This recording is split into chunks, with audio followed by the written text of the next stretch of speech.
우리에게 은혜 주실 하나님의 말씀은 창세기 43장 1절부터 15절까지 말씀입니다. 창세기 43장 1절부터 15절 말씀을 우리 드라마 바이블로 함께 봉독하겠습니다. 그 땅에 기근이 심하고 그들이 애굽에서 가져온 곡식을 다 먹으매 그 아버지가 그들에게 이르되 다시 가서 우리를 위하여 양식을 조금 사오라.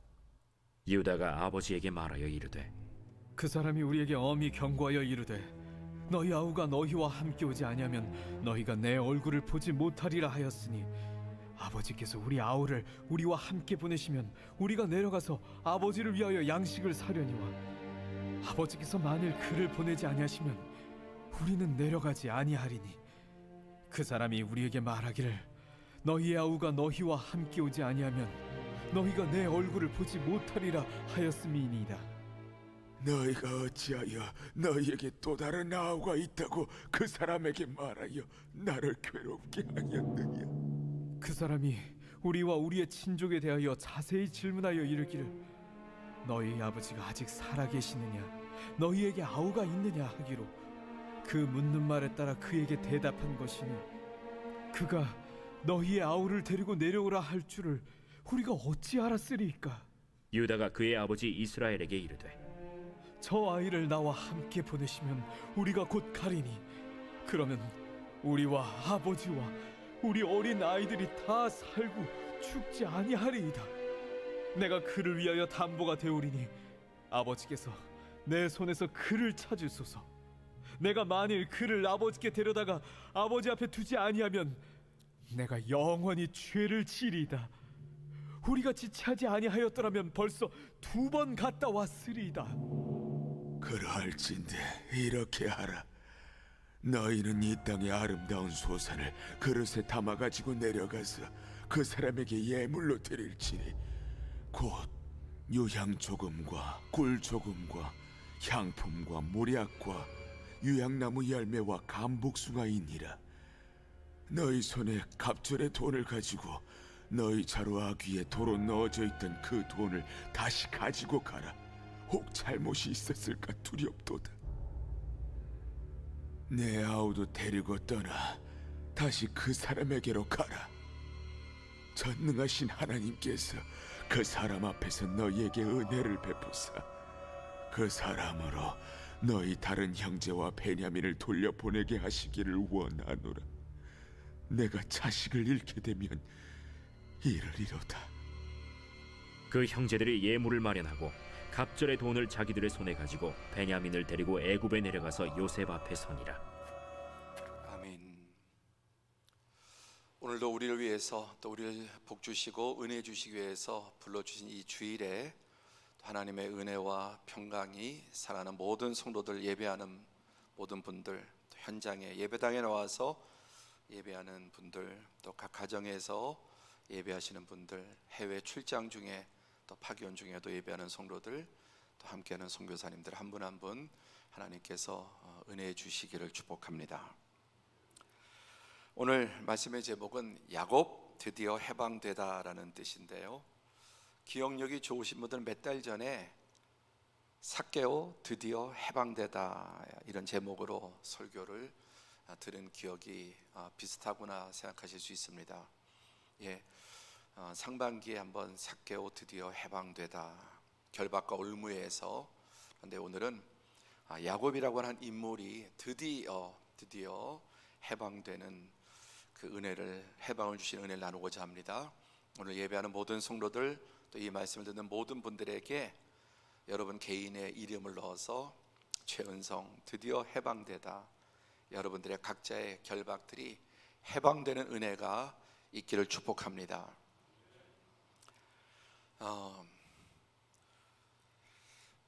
집착이라는 단어는 어떤 것에 마음이 쏠려 잊지 못하고 매달리는 것, 잡을 착 한문으로 이렇게 되죠. 움켜쥐고 죽어도 놓치면 죽는 줄 알고 과도하게 마음을 거기에 쏟고 매달려 있는 것들을 집착이라고 합니다.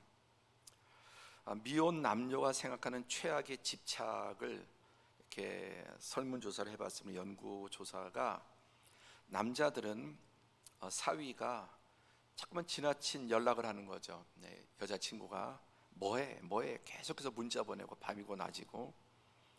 두 번째는 뭐 한다고 그러면 뭐 믿지 못하고 인증샷 보내봐. 뭐 회사에 있어 그럼 회사에 있는 거 찍어서 보내봐. 그 다음에 더 2위는 어디야, 끊임없이 위치를 확인하는 거죠. 집에 있어, 정말 집에 있어? 또 찍어서 보내. 그 중에 이제 최악은 폰 내놔봐. 폰. 상대방의 남자친구의 폰을 이제 여자친구가 검사하는 거죠. 다른 여자랑 연락 안 했나 뭐 이런. 제가 참 마음 아프게 생각하고 후회하는 것 중에 하나가, 우리 아이가 중학생이었을 때 딱 한 번 제 일생에 폰을 뺏어서 비밀번호 풀어, 그리고 그 폰을 이렇게 쭉 한번 조사해 본 적이 있습니다. 거짓말하는 것 같더라고요.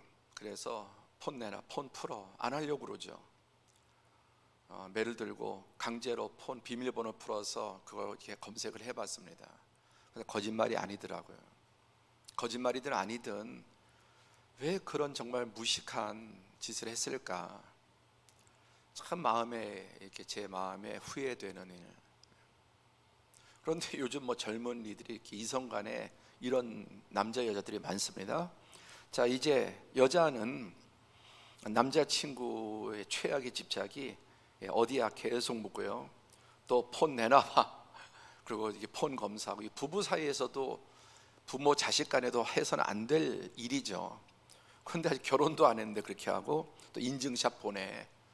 특히 아마 여자들이 더 많이 그러지 않을까 싶은데, 남자도 그렇지만 인증샷. 너 어디 있어? 뭐 어디야? 그럼 안 믿고 인증샷 보내. 그럼 뭐해? 계속해서 뭐 직장생활 뭐 공부를 하든. 그러니까 이게 뭐 집착이죠. 자, 이런 관계는 정상적으로 건강하게 잘 발전하기 어렵죠. 한국을 휩쓴 드라마 가운데 펜트하우스 뭐 1, 2, 3까지 됐나 그건 정확하게 모르겠는데 뭐 가끔 이렇게 조금 본 적이 있는데요. 보니까 그냥 집착이죠. 뭐 전부 모든 주인공들이 딸에 집착하고, 뭐 남자에 집착하고, 돈에 집착하고, 유산에 집착하고, 어쨌든 결과가 뭡니까? 파괴하고 파괴되고 함께 공멸하고, 이 집착의 결과라고 할 수 있습니다. 많은 사람들이, 어떤 사람은 이성에 집착하고 성에 집착하고 또 성공에 집착하고 일평생 돈.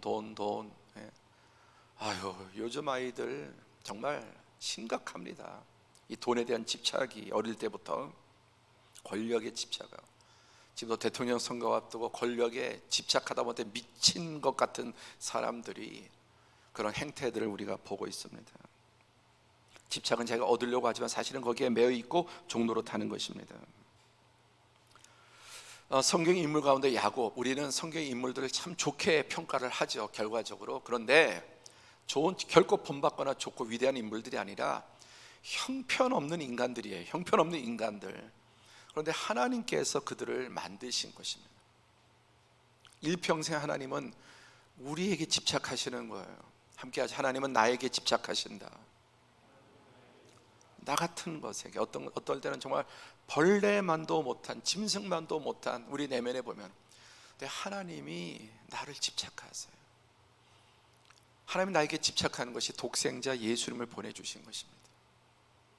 지금도 하나님이 나를 집착하시기 때문에 저나 여러분이나 다 이 자리에 있는 것, 하나님이 나를 집착하셔서 그래요. 근데 우리는 하나님 말고 다른 것을 집착을 하고 있는 것이죠. 자, 야곱이라고 하는 인물, 뭐 누구나 그렇지만 정도 차이가 있죠. 집착의 대명사입니다. 그리고 그의 나이에 따라서 이게 10대 집착하는 거, 20대, 30대 달라지죠. 거의 사람 평생 돈에 그냥 매여 있죠. 특히 나이가 들면 들수록 결국은 돈이야. 돈이 얼마나 필요합니까? 정말 필요하죠. 돈 없이 못 삽니다. 그런데 병적인 집착을, 하나님보다 돈을 더 사랑하고 이런 지경으로 나아갈 수도 있습니다. 그러니까 사람은 평생에 계속 이 집착의 대상을 바꿔가며, 또 그중에 어떤 돈이나 이런 것은 평생 놓지 못하고, 또 자녀, 이게 사랑을 넘어서 집착적인 그런 부모도 많이 있습니다. 자, 야곱이 집착한 건 성경에 5가지 정도 요약을 해보면, 첫 번째 무엇에 집착합니까? 지위, 장자권을 얻으려고. 잘 아시지 않습니까? 쌍둥이로 태어났는데 간발의 차이로 야곱이 둘째가 됩니다. 사실 우리가 이제 형제간에 살다 보면은 뭐 1년, 2년 터울이 되고 3년 터울이 돼도 어떤 차별을 느낄 때 되게 왜 내가 늦게 태어나왔고 이럴 수 있잖아요. 그런데 같은 날 같은 시에 태어났는데 하나는 약간 먼저 태어나고, 그래서 태어날 때 얼마나 본성적인 집착이 강했는지 앞에 나가는 에서의 발꿈치를 잡고 나오는 거예요. 너 나가지 마. 얼마나 그 본능적인 게 그렇게 강했다면은, 그 이름이 야곱이라는 게 뒤꿈치를 잡고 나왔다, 뒤꿈치다, 이런 또 뭐 사기꾼, 거짓말장 이런 뜻도 있는데요. 이름부터 태생이 그렇습니다. 그런데 우리가 다 여러분 그런 사람들이에요, 사실은. 이 장자권. 자, 보셔요.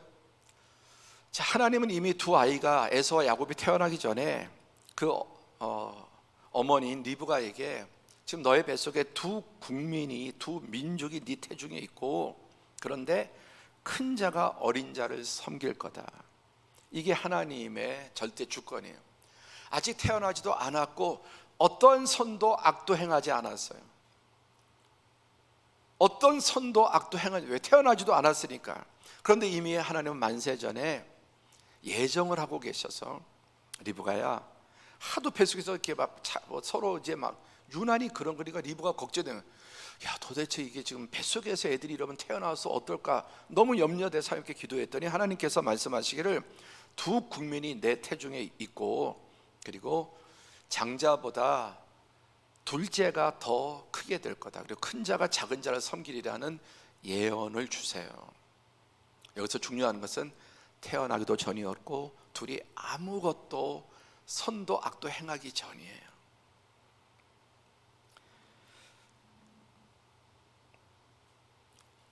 그렇기 때문에 그냥 따놓은 당상이 하나님이 주기로 하셨으니까. 41절 보세요.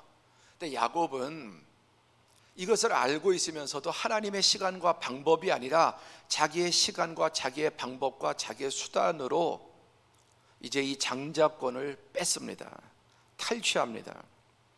아버지 이삭의 나이가 많아 눈이 어둡고 모든 감각이 어두워졌을 때 형 에서로 변장을 하고, 형이 털이 많잖아요. 염소털로 이렇게 하고, 아버지가 뭐 듣는 것도 보는 것도 시각도 특히 어두워지고, 그러니까 속이고 가서 이제 장자권을 축복을 받으려고 하죠.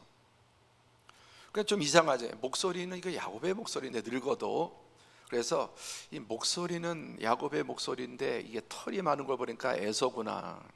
너 정말 에서 맞냐? 뭐라 그럽니까? 24절에 그가 대답하되 그러하니요, 제가 에서입니다. 거짓말, 형도 속이고 아버지도 속이고 형 나가 있는 사이에.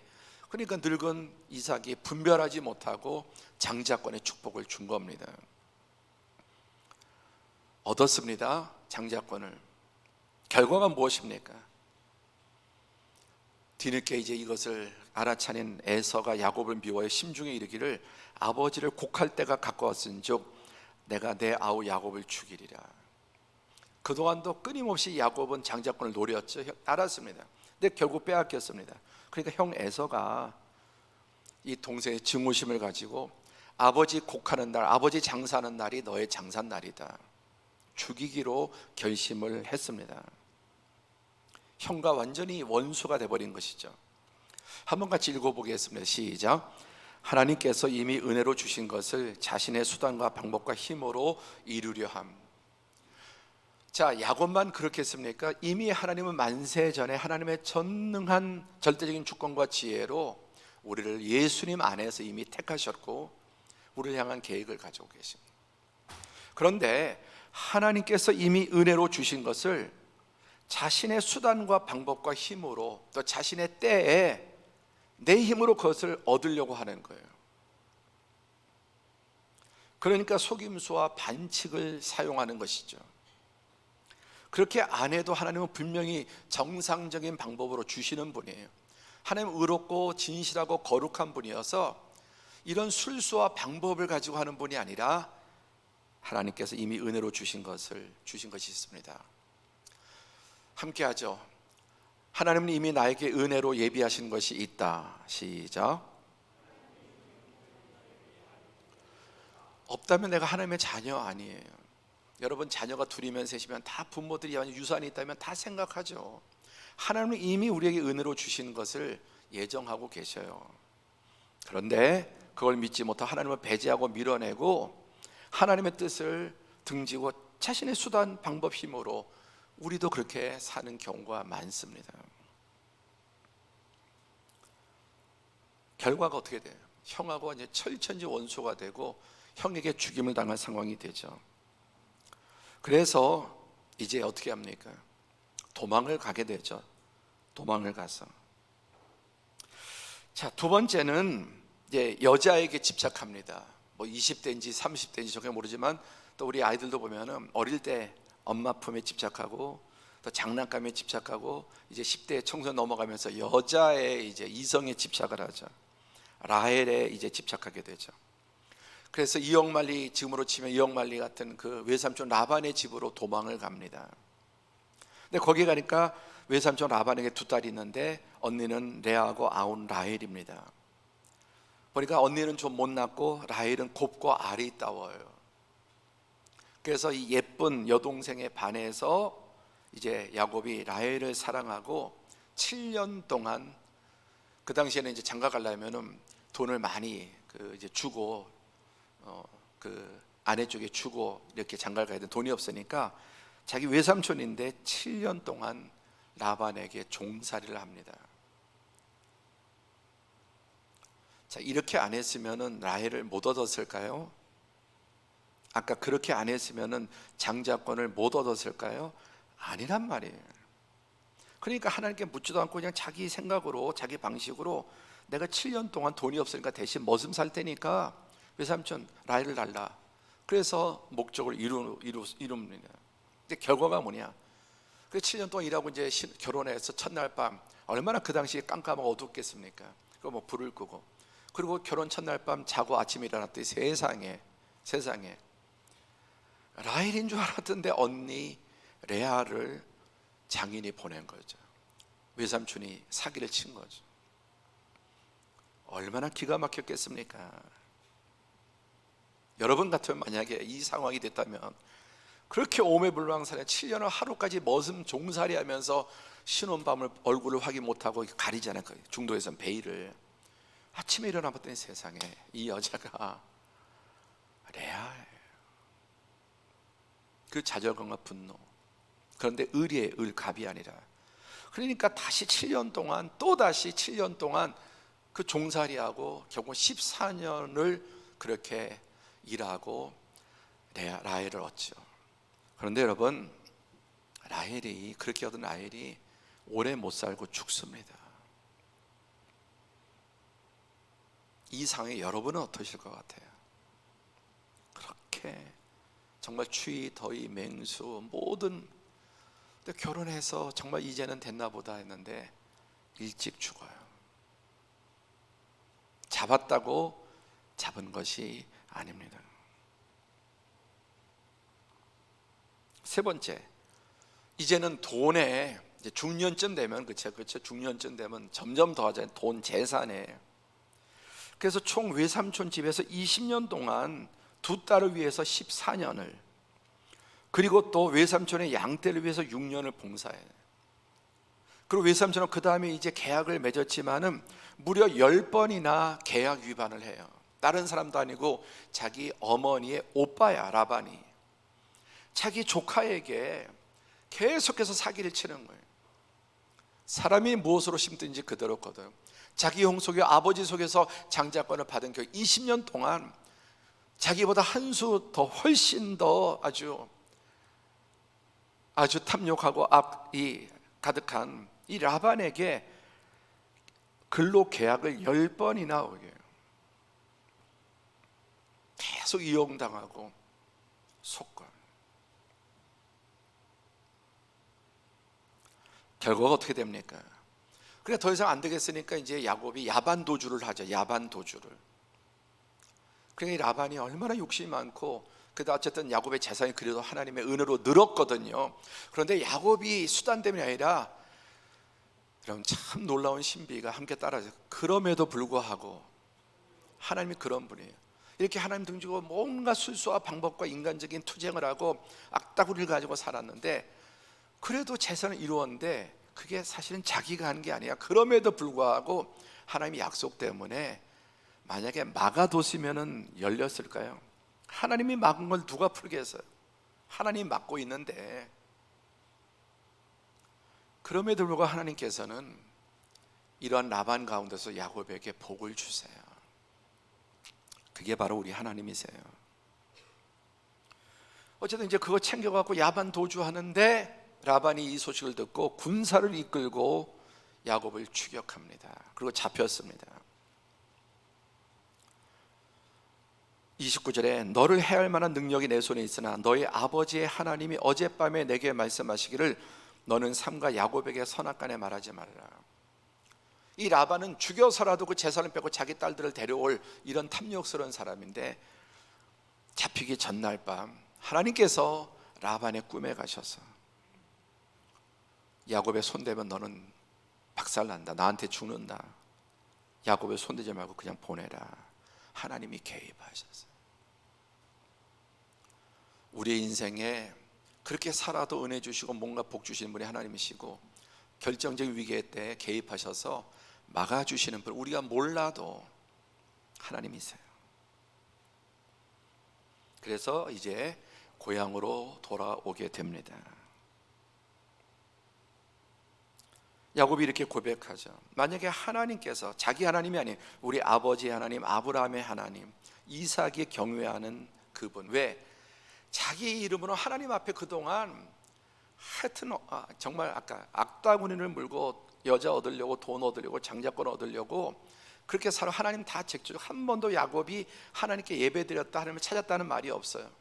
20년 동안 그냥 돈, 여자, 내 목적 그렇게 살았는데 그럼에도 불구하고 아버지의 하나님, 아브라함의 이삭의 하나님이 그 언약을 기억해서 나와 함께 해주지 않았다면 지금까지의 모든 것이 빈소리, 빈털터리가 되고 말았을 것입니다. 이제 조금 하나님의 섭리와 은혜를 맛보기 시작합니다. 그 다음에 에서와의 문제, 이제 집으로 고향으로 돌아오는데 소식이 들으면 야곱이 눈을 들어보니 에서가 400명의 장정 군사를 이끌고 야곱이 온다는 소식을 듣고 군대를 이끌고 옵니다. 내 아버지 죽고 나면 저놈도 죽인다. 그리고 그 사이 이제 에서는 우리가 뭐 마적단과 같이 그 중동의 아라비아의 로렌스 같으면 중동의 그런 사막에서 광야에서 탈취하며 사는 이런 사람들이 있어요. 바로 그런 존재가 되는 거예요. 400명의 군사를 이끌고 에서가 달려옵니다. 그 소식을 야곱이 듣고 어떻게 합니까? 야복강에 사나이께 매달리죠. 더 이상 방법이 없으니까 끝에 이르러서 이젠 다 끝장나게 되는, 태산 하나 넘었는데 또 다른 산이 났다. 자기 인생의 가장 큰 산 중에 하나, 형과의 문제. 그런데 에서가 칼을 들고 달려온 에서 어떻게 합니까? 4절 다 함께 시작. 에서가 달려와서 그를 맞이하고 안고 목을 어금 맞추고 그와 입 맞추고 서로 우니라. 죽일 듯 달려왔던 에서가 완전히 180도로 바뀌어서 이 형제가 20년 만에 만나서 목을 어금 맞추고 입을 맞추고 서로 통곡을 합니다. 에서의 이 마음을, 증오와 원한을 누가 풀어주셨을까요? 하나님이 야곱이 절결사적으로 매달려 기도할 때 에서의 마음에 들어가셔서 그 마음을 녹여주신 줄로 믿습니다. 자, 그럼 이 정도 됐으면 이제 야곱이 바뀌어야 되는데 또 다른 네 번째 집착이 뭐냐면 요셉에게 집착합니다. 37장에 보면 요셉은 노년에 얻은 아들이므로 이스라엘이 여러 아들보다 그를 더 사랑하므로 그를 위하여 채색 옷을, 흑백 사진인데 요셉만 딱 거기에 칼라, 요셉만 예쁜 옷을, 칼라 옷을 입고 있어요. 여러분 이런 기분 아세요? 저는 알아요. 어릴 때 중학교, 고등학교 때 목회자가 너무나 가난하니까 누나가 이제 누님이 6살 차이인데 누님이 이제 있잖아요, 여자 교복을. 그럼 그걸 이제 3살씩 더 어린데 그거를 어머니가 바느질 솜씨가 좋아서 줄여갖고 형이 입어요. 그 형이 또 3년 입고 누나가 3년, 형이 3년 입고 내가 또 그걸 갖다가 또 다시 내가 또 입고. 내가 입을 때는 어때? 그때 뭐 옷감이 좋습니까? 너덜너덜 뭐 걸레 같은 거예요. 그나마 그걸 또 내가 3년 입고 동생한테 주면은 내가 통쾌할 텐데 내가 입으면 그때는 끝장나. 그래서 동생은 또 새 옷을 입어. 여자가 입던 옷을 형이 3년 입고 또 내가 그걸 입고 또 밑에 갈 때는 동생은 이제 더 이상 못 입으니까 또 새 옷 사주고. 그러니까 어린 마음에 그런 게 여러분 상처가 되지 않겠습니까? 그런데 12아들 가운데 요셉만, 다른 아들들은 새카만 까마귀 같은 옷 입혀놓고 요셉만 칼라. 그 당시에 이 칼라풀한 옷을 입히면 눈에 딱 띄잖아요. 그러니까 이 요셉에 집착한 이유는 이 요셉이 그 사랑하던 라헬의 아들이에요. 부인이 넷인데 이 라헬만 사랑하는 거예요. 근데 일찍 죽었어. 그러니까 그 집착을 이제는 대리로 요셉에게 가는 거죠. 그리고 어떻게 됩니까? 형제들이 그러게 미워하고 편안하게 말할 수 없다. 지금으로 말하면 형제들이 왕따를 시키니, 동생 하나 이제 베냐민은 뭐 그렇고 10명의 형들이 나이 차도 꽤 나는데 왕따 시키고 얼마나 괴롭혔겠습니까? 그 미움이 이제 극에 달해서 요셉을 죽이자, 형제들이 죽이자고 합니다. 그 죽일 기회에 죽이려고 하고 이제 요셉의 칼라 그 채색 옷을 찢고 거기에 염소피를 묻혀서 맹수가 잡아먹은 것 같다, 그렇게 하려고 했는데, 그래도 장자 베냐민이 아무리 미워도 그래도 우리 혈육인데 죽이지 말고 저놈 그 애굽에 팔아넘기자. 그러면 돈도 벌고 요셉도 없애지 않냐. 그러니까 다들 옳다고 나고 애굽에 팔아넘기지 않습니까? 여러분, 그 당시 애굽에 노예로 팔려나간 것은 개와 돼지보다 더 비참한 거예요. 여러분, 노동하는 개 보셨습니까? 노동하는 돼지 보셨어요? 정말 개밥, 꿀꿀이밥 같은 거 먹으면서 그렇게 여러분 애굽의 노예 생활은 그렇게 비참한 겁니다. 그렇게 팔려갔습니다. 집착의 결과 형제들을 완전히 원수 만들어 놓고 얼마나 미웠더니 죽이려고 하고 동생을 노예로 팔아버리는 상황이 벌어집니다.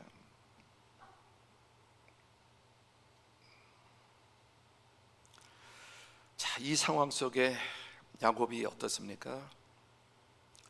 형제들이 찢긴 채색 옷을, 피로 범벅이 된 옷을 가지고, 아버지 이거 요셉의 옷 아닙니까? 사자가, 맹수가 찢어먹은 모양. 그 옷을 들고 야곱이 자기 옷을 찢고 굵은 배로 허리를 묶고 오래도록 아들을 위해서 애통하고, 아무리 아들들이 위로해도 위로가 되지 않아요. 그러면서 내가 슬퍼하여 스올로 내려가 아들에게로 가리라. 제가 장례를 목사로서 많이 집례하면서 정말 너무너무 마음 아픈 광경이, 어린 자녀가 먼저 갔을 때 이제 묻는데, 땅에다 매장하는데 엄마가 뛰어들어. 나도 묻어달라고, 나도 묻어달라고. 사랑하는 잘 나가는 아들이 어느 날 스스로 자기의 목숨을 버렸습니다. 그 아버지의 얼굴에 눈물 한 방울 흘리지 않은, 눈물 한 방울 흘리지 않는, 대단하죠. 어떤 가지는 엄마가 뛰어들어서 나도 같이 묻어달라. 남편이, 젊은 남편이 세상을 떠났을 때도 그러니 자녀가, 아버지는 눈물 한 방울 흘리지 않고 어떻게 그렇게 할 수 있는지. 그래서 스올로 내려가 아들에게로 가리라. 나도 묻어달라는 거죠. 이 슬픔이 평생 여러분 가셔지겠습니까?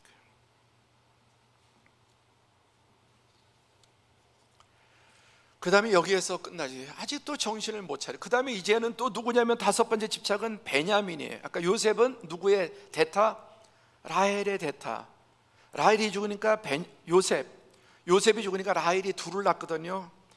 둘이 위에가 이제 11번째가 요셉이고 12번째가 베냐민인데, 이제는 베냐민에게 자기의 소망을 걸고 또 거기에 매달립니다. 그래서 오늘 본문이 바로 그 내용인데, 큰 흉년이 들어서 다 굶어 죽게 됐습니다. 근데 애굽에는 풍년들과 엄청난 곡식이 있으니까 사람들이, 다른 나라 사람도 다 애굽에 가서 곡식을 사러 가니까 야곱의 아들들에게 다 굶어 죽게 생겼잖아요. 너희도 빨리 가서 곡식을 사라. 그러면서 몇 명을 보내냐? 몇 명을 보냅니까? 요셉의 형 10사람, 요셉은 이제 죽은 줄로 알고 없고 11명 남았는데 형 10사람을 애굽에서 곡식을 사려고 보내고, 4절에 야곱이 요셉하고 베냐민은 그의 형들과 함께 보내지 아니하였으니 이는 그의 생각에 재난이 그에게 미칠까 두려워요. 10명 다 죽어도 돼, 베냐민은 안 돼. 그러니까 과거에도 그 형제들이 그렇게 요셉을 미워하고 죽도록 노예로 팔아먹도록 만든 장본이 누굽니까? 야곱이라고, 야곱. 그런데도 정신 못 차리고 그 다음에 이제는 막내 베냐민, 왜? 그 위에 라헬을 그렇게 집착하다가 놓쳤잖아요. 그러니까 대용으로, 그러니까 이런 상황을 겪고도 이 야곱이 정신 못 차리고 이제는 베냐민 생각해 보세요. 그 가는 길에 오는 길에 도적 만날 수 있고 어떤 일을 겪을 수 없는 시대인데 10명은 다 가라 이거야. 그런데 베냐민은 안 된다. 그러니까 너희 다 죽어도 얘랑은 안 바꾸겠다, 그런 얘기와 같아요. 그 형제들의 마음이 어떨까요? 그래서 한번 사갖고 왔습니다. 그런데 이제 요셉이 막내도 데려오라, 애굽의 총리가 되지 않았습니까? 데려오라 그러고, 다음에 올 때는 막내 베냐민을 데리고 오지 않으면 너희 거짓말쟁이고 스파이고 곡식 얻을 수 없다. 그래서 이제 다시 곡식이 떨어지니까 사러 가야 되는데 베냐민을 데리고, 요셉의 계획이죠. 그런데 야곱이 붙잡고 안 놓는 겁니다. 그러니까 유다가 저 아이를 함께 보내시면 우리가 곧 가리니 그러면 우리와 아버지와 우리 어린 아이들이 다 살고 죽지 아니하리라. 이 형제들도 다 자기 아들들이 있고 있는데 요셉만 붙잡고 온 가족 70명이 굶어 죽게 생긴 거예요. 그래도 안 놓는 거예요. 그러니까 가장 영향력 있는 넷째 유다가, 아버지, 제 베냐민만 보내면 곡식을 사서 우리 온 가족이 다 살 수 있는데 제 베냐민 살리려고 우리 내 자식들 다 죽일 겁니까? 그래도 버티는 거예요. 그래도 10절에 보세요. 우리가 지체하지 않았다면 벌써 2번이나 갔다 왔을 거다. 이 고래 힘줄보다 더 질긴 집착이 야곱에게 있었던 것입니다. 자, 이 상황에서 정말 다 굶어 죽게 생긴, 그런다고 베냐민 살리면 자기도 죽고 베냐민도 굶어 죽는 거예요. 그러니까 여기에서 비로소 야곱이 이제 포기를 합니다. 그러면서 13절에 내 아우도 데리고 떠나 다시 그 사람이 가라, 베냐민도 가지고 데려가라. 그러면서 처음으로 야곱의 인생의 그 야복강 사건 이후로 전능하신 하나님께서 그 사람 앞에서 너희에게 은혜를 베푸사 그 사람으로 너희 다른 형제와 베냐민을 돌려보내게 하시길 원하노라. 다 함께 시작. 내가 자식을 잃게 되면 이르리로다. 여기서 비로소 항복하는, 하나님 앞에 전능하신 하나님께서 은혜를 베푸라. 내가 지키려고 지켜지는 것도 아니고 얻으려고 얻으는, 재산이든 장자권이든 자식이든 아내이든 요셉이든 베냐민이든 하나님이 지켜주지 않으시면 안 되는 것을 비로소 깨닫고 전능하신 하나님께 맡긴다. 내가 자식을 잃게 되면 이르리로다. 그리고 애굽을 데려가서 요셉을 만나게 됩니다.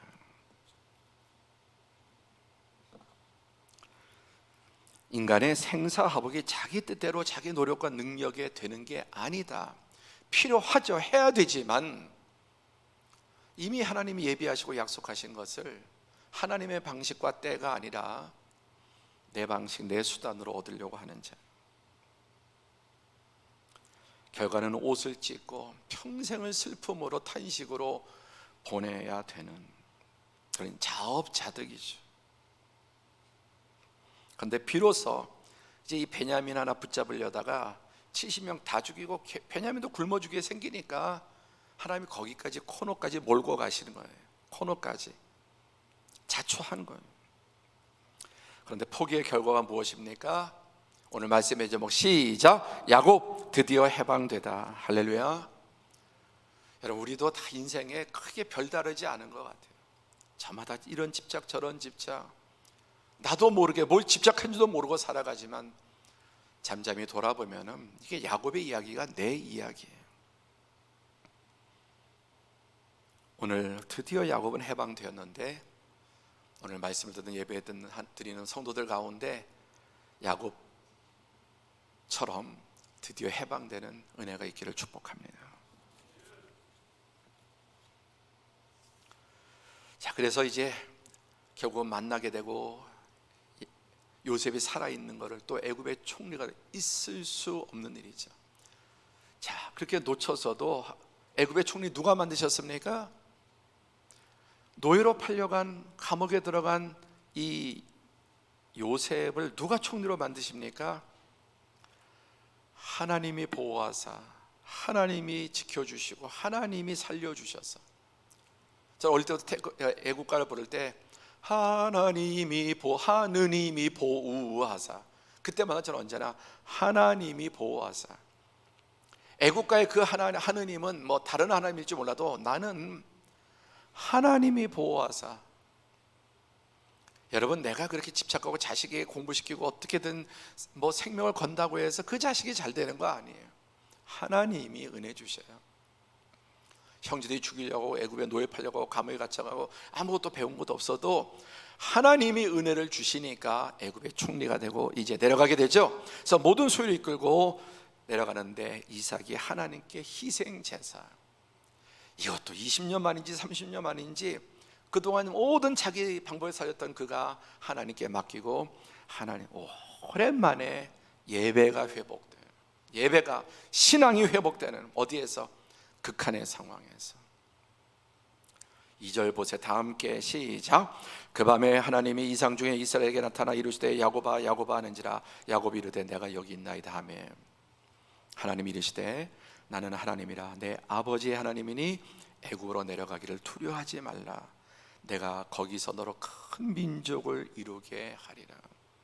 4절, 오늘 여러분에게도 주시는 약속의 말씀 시작. 내가 너와 함께 애굽으로 내려가겠고 반드시 너를 인도하여 다시 올라올 것이며 요셉이 그의 손으로 내 눈을 감기려 하셨더라. 아멘. 내가 애굽에 함께 내려갈게. 반드시 너를 인도해서 다시 약속 땅에 오게 될 것이고, 죽은 줄로 알았던 요셉이 그 손으로 너의 눈을 감기리라. 할렐루야. 포기했더니, 내려놓았더니 정말 하나님이 예비하신 모든 것들, 상상할 수 없는 하나님의 은혜와 섭리가 다 그 삶을 감싸고 있었던 것입니다. 자, 그래서 야곱이 이제 늙었으니까 유다를 요셉에게 미리 보내서 자기를 고센 땅에 인도하게 하고, 다 고센 땅에, 이제 고센 땅은 가나안에 가까운 거예요. 애굽에 가긴 가지만은 가나안에 돌아오기 가까운 곳에. 29절에 시작. 요셉이 그의 수레를 갖추고 고센으로 올라가서 그의 아버지 이스라엘을 맞으며 그에게 보이고 그의 목을 어긋맞고 안고 얼마 동안 울매, 이스라엘이 요셉에게 이르되 내가 지금까지 살아있고 내가 내 얼굴을 보았으니 지금 죽어도 족하도다. 아멘. 아멘. 이 만남의 장면을 한번 생각해 보세요. 아까 20년 만에 야곱과 에서가, 형제가, 그 철천지 원수가, 일을 가던 원수가 하나님이 개입하시니까 맹수에게 찢겨 죽은 줄 알고 시체도 찾지 못했던 그 아들이 살아있는 것만도 할렐루야인데 애굽의 총리가, 그 상봉의 장면을 한번 상상해 보세요. 여러분 같으면은 내가 지금까지 살아있고 내가 네 얼굴을 보니 이제 죽어도 여한이요.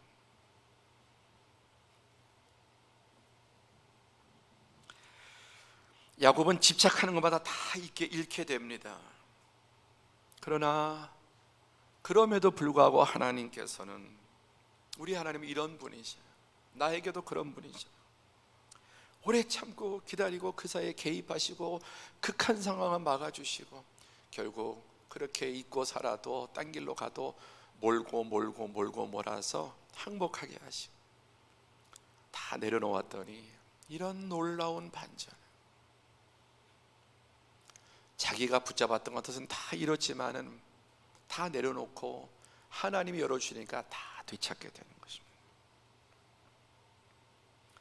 자, 나중에 야곱이 바로 앞에서 이렇게 고백하죠. 야곱이 바로에게 아뢰되 내 나그네 길의 세월이 130년이니이다. 내 나이가 얼마 못되니 우리 조상의 나그네 길의 연조에 미치지 못하나 험악한 인생을 보냈다. 바로에게.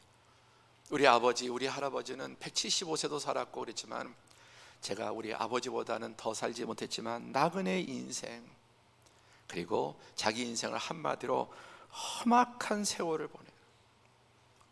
왜? 하나님은 그렇게 예배하지 않으셨거든요, 이미. 그런데 하나님의 뜻대로 의지하고 자기 힘과 자기 방법, 자기 시간에 자기 욕심으로 그걸 위해서 하나님 밀어놓고 하나님 치워놓고, 그렇게 한 결과가 뭐냐? 하는 족족 결국은 다 무너지고 험악한 인생. 원의 의미가 끔찍한 인생. 정말 돌이켜보면, 정말 이 야곱의 이 가족의 살을 얘기하면 세상에 어떤 막장 드라마도 이런 집안이 없어요. 아까 펜트하우스, 더 훨씬 더 끔찍한 집안, 끔찍한 세월을 보내는 거예요. 팀 켈러 목사님은 인간의 마음은 우상 공장이다. 한번 같이요, 시작. 인간의 마음은 우상 공장이다. 돈의 우상, 또 권력의 우상, 재물의 우상, 또 자식의 우상, 남편의 우상, 아내의 우상. 인간의 마음속 온통 우상으로, 우상 공장이네. 하나님보다 더 사랑하고 더 추구하고 더 의지하고, 그래서 그것을 위해서 하나님은 언제나 이순이 삼순이 급하면 그때 또 형식적으로 그냥 요식적으로 찾고, 실제 모든 올인은 자기 우상에게 몰입하고 있는 거죠. 제 지난주는 제가 어머니와 관계에서 좀 맺혔던 그런 부분들, 그게 내 인생에 얼마나 많은 정서를 어머니를 억제하고, 근데 그것이 풀린 자유함을 말씀. 오늘은 좀 제가 아들과 맺혀있던 부분을 나누고자 합니다. 제가 목사라도 그냥 인간일 뿐이죠. 목사라는 하나님이 지위만 주셨지 그냥 인간입니다. 누구보다 악하고 부족한 인간입니다. 금년에 하나님께서 정말 많은 저에게 다발을, 이 묶임의 다발을 정말 풀어주셨는데, 제 인생 가운데 정말 아주 잊을 수 없는 중요한 한 해로 기억될 것 같습니다. 어릴 때부터 정말 철저하게 신앙으로 훈련시킨다고 과도할 정도로 강압적으로, 그때는 몰랐죠. 몰랐으니까 그냥 당연한 줄 알고 제가 그렇게 배웠고 그렇게 안 할 줄 알았는데, 너무 일찍부터 과도하게 비정상적인 방법으로 그냥 신앙 하나 하면 되니까, 제 인생을 보더라도 아무것도 없는데 하나님 한 분 때문에 여기까지 왔는데, 그래서 일찍부터 신앙을 심어주려고 정말 많이 애쓰고 노력을 했습니다. 애가 중학교 1학년, 2학년 때 이제 음악을 또 이렇게 시키니까, 금요 성령 집회 때 우리 9시부터 그때 12시까지 했는데, 얘네들은 연습해야 되니까 이 두 아들을 7시부터 와서 12시까지, 중학교 1학년, 2학년 이럴 때, 그러니까 어른도 힘든데 여러분, 9시부터 12시까지 힘든데, 이 중학교 이 아이들이 목사님, 선생님, 어른들과 그 사이에 끼어갖고서 색소폰 불고 나팔 불고 얼마나 그 시간이 힘들었겠습니까? 안 나가려고 그러면 심지어 매도 들고 정말 막 윽박 지르고. 그러니까 아이들이 예배에 질리는 거예요. 그러니까 예배에 질리게 만드는 거예요. 그러니까 언제나 예배를 이렇게 가긴 가지만 억지로 가고 겨우 가고 늘 늦게 가요. 예배에 대한 트라우마가 있는.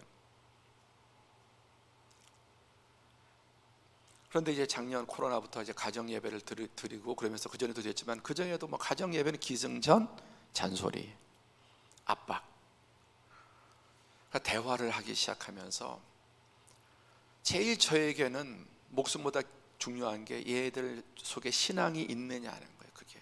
근데 겉으로 보면은 얘네들이 믿음이 없는 것 같은 거예요.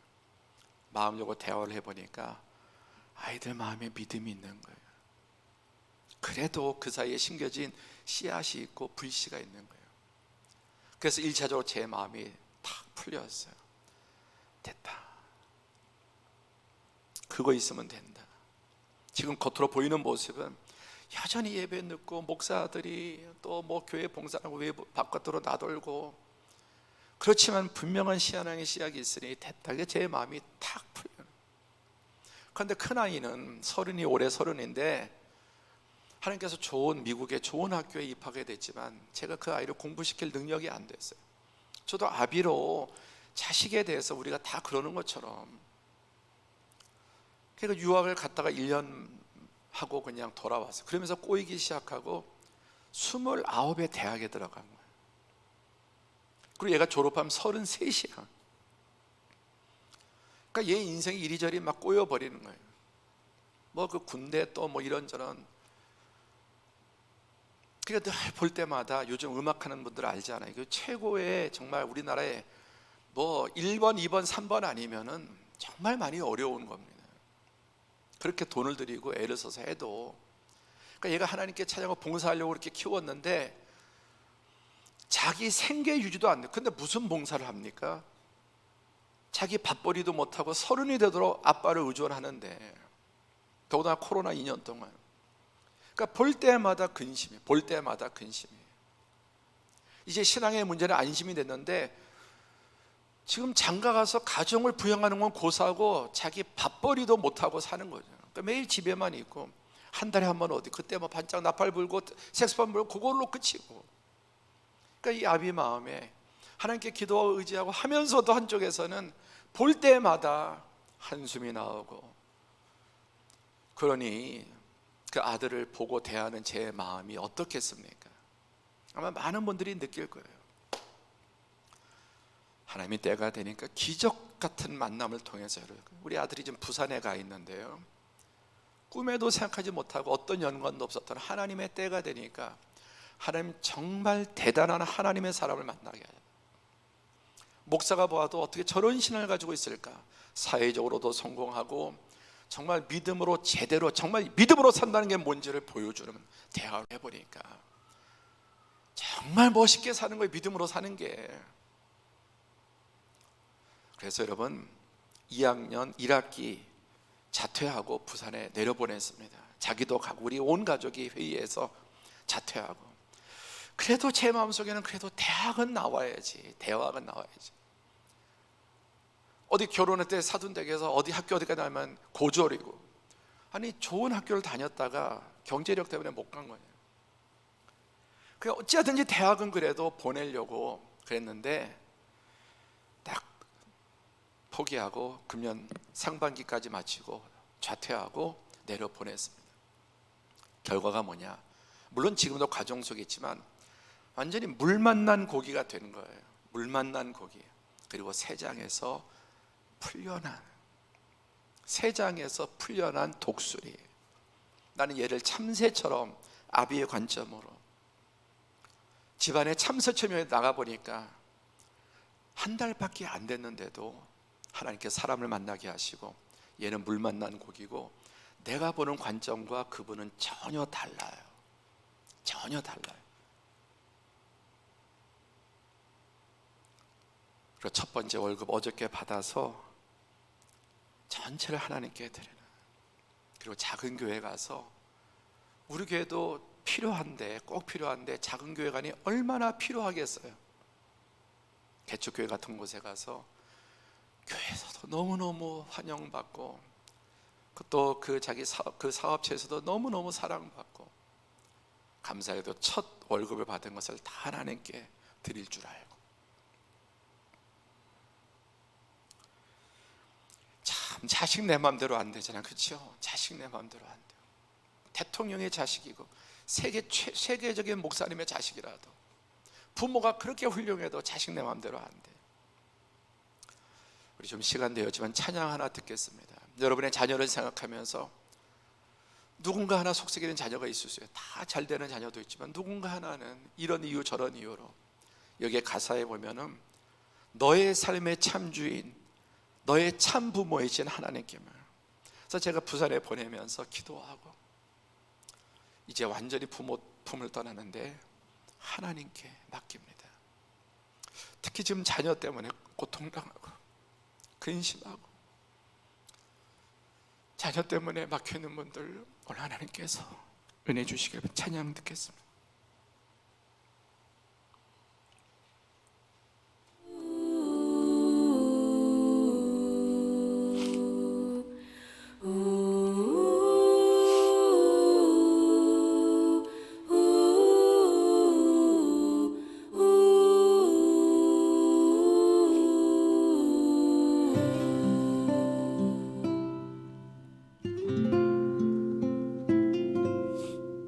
작은 갈대 상자 물이 새지 않도록 역청과 나무진을 칠하네.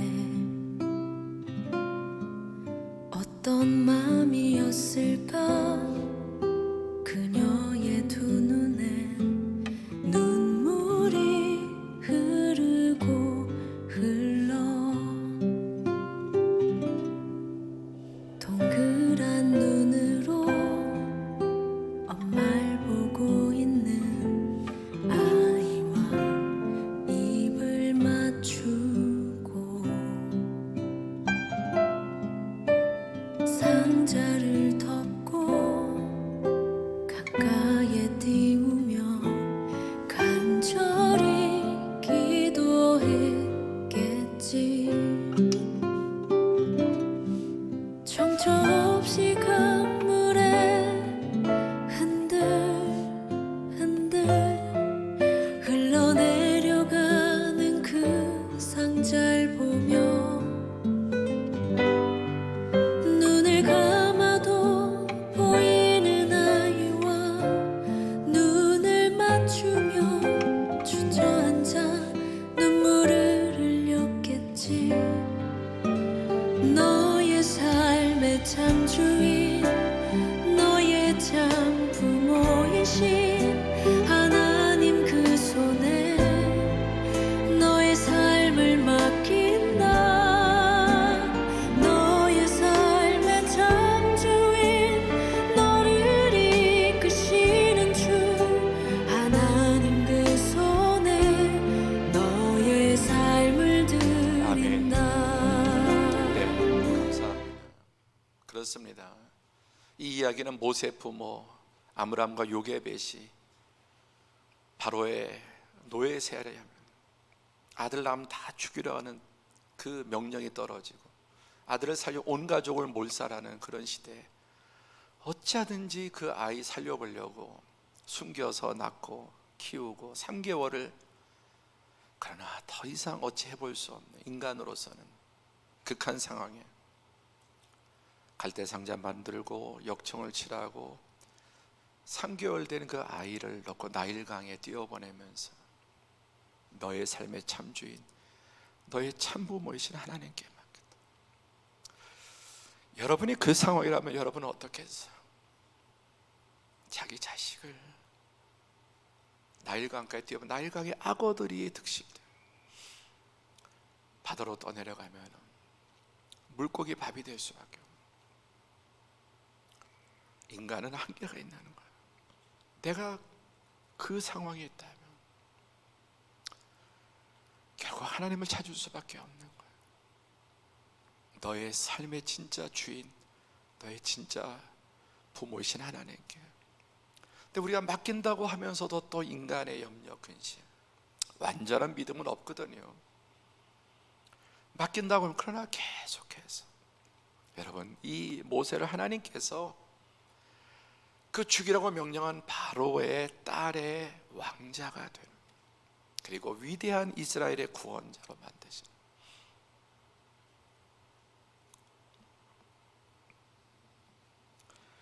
하나님은 우리가 집착하는 것을 끊어버리세요. 왜? 우상이고 결국은 자신과 모두를 멸망의 길로 가게 하기 때문에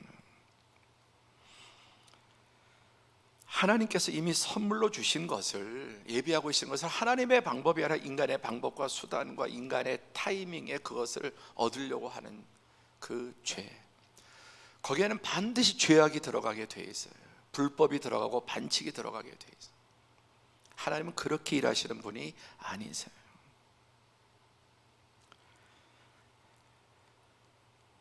야곱의 130년의 인생은 험악한 끔찍한 인생, 완전히 집안이 다 거덜이 나버려요. 그럼에도 하나님이 개입하시고 그 12 아들을 통해서 역사의 가장 위대한 이스라엘을 만드시는 분, 오늘 우리 교회는 바로 그 야곱의 가정을, 죄인을 불러 의인 되게 그리스도의 새로운 피조물로 만드셔서 하나님이 원래 예비하셨던 그것을 결국은 받게 하시는 하나님, 할렐루야. 결국은 어떻게 해서든지 코너에 몰아서라도 하나님이 약속하신 것을 주시는 좋으신 하나님이십니다. 자, 우리 제목 함께 시작. 야곱 드디어 해방되다. 평생이 우리는 풀리는 과정인데 저는 금년에 특별히 여러분 삶에 정말 결정적인 문제들이 풀릴 줄로 믿습니다. 제 인생에 금년 안에 이렇게 많이 풀린 것은 왜 하나님의 말씀을 주셨는데 그 방법이 뭐냐, 이거예요. 성경 말씀, 더 말씀 열심히 읽고, 또 기도 노트에 기도 제목 쓰고, 여기에 써놓은 것들이 지금 다 이루어지고 있는 거예요. 자녀들을 위해서 기도, 조목조목 기도하는 이 기도들 하나하나 하나님께서 때가 되니까 응답해 주시고, 또 하나 감사 노트. 전에는 답답하고 어떻게 인생을 살아가나. 그런데 가족 모임을 통해서 우리 큰아들의 예찬이의 훌륭한 점 20개, 둘째, 아내, 이게 100개도 넘게 나오는 거예요. 그런데 그 한두 가지 아직 때가 안 돼서 그런 거를 거기에 그냥 매여서 집착해서 그렇게 마음 졸이고 힘들어하고 하나님께 맡기고, 하나님의 말씀, 기도 계속해서, 그리고 고난 중에 어려움 중에도 감사할 때 때가 되면 하나님께서 드디어 해방되는 은혜를 주실 줄로 믿습니다. 오늘 야곱과 그의 가정에 임하신 이 하나님의 놀라운 은혜가 남의 이야기가 아니라 내 이야기고, 모든 성도들의 가정에 예비하시고 내가 집착을 내려놓고 순종할 때 그 역사가 임하게 될 줄로 믿습니다. 기도하겠습니다.